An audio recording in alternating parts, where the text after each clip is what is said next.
waxa ugu horeeyo oo Nabi Maxamed sallallahu alayhi wasallam uu dadka u dardaarmay markuu Madiina soo galay waa afartan arrin. wuxuuna yiri qofkii afartan arrin sameeyo jannadu gala.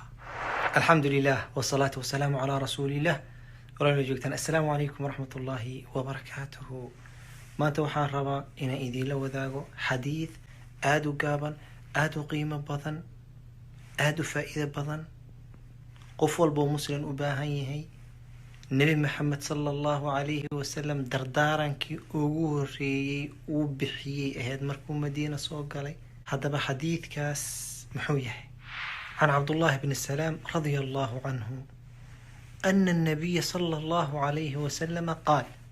عبد الله بن السلام وحوير نبي محمد صلى الله عليه وسلم وحوير أيها الناس دذو أفشوا السلام سلام تفعفية وأطعموا الطعام تتكباهن ومساكين توحباهن قوذية وصلوا الأرحام قرابة حريرية وصلوا بالليل والناس نيام.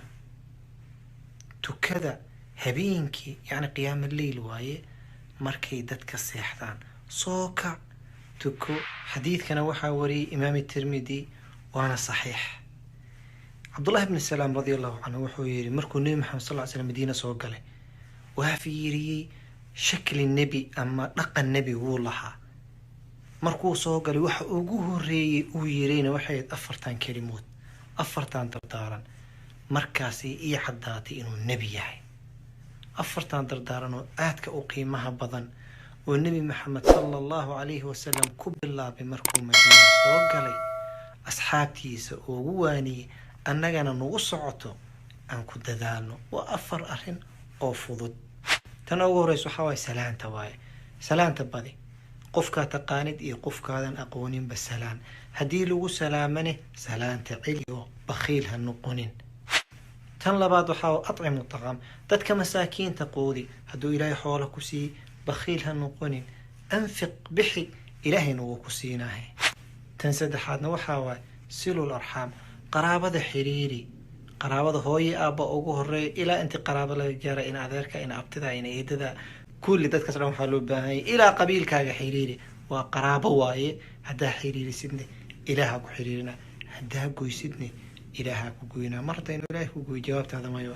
إذا إسك إلال إنا قرابة كوي سيد. أن أفرادنا وحاواي هبين كي سوكا صلاة الليل تكو 6 ركعة الله كاجا ديكو. نص ساعة صلاة الصبح كور سوكا. هل ساعة صلاة الصبح كور سوكا. 2 ساعة صلاة الصبح كور سوكا. أود هذا كرانيسي تكو كو يتوان ركعة تكو كير تكو كبدن تكو. لكن هبيني سنكاتجن أذيقو قيام الليل تكنين. أقودن بينتي أحب الله نوعه أفرتان أرن إن أكو دادان صح. جزاكم الله خيرا بارك الله فيكم. كعمل فالله والله وكل يبانيسا ولا لها كلن أسي قد أجر كيدا وهي ليسا. السلام عليكم.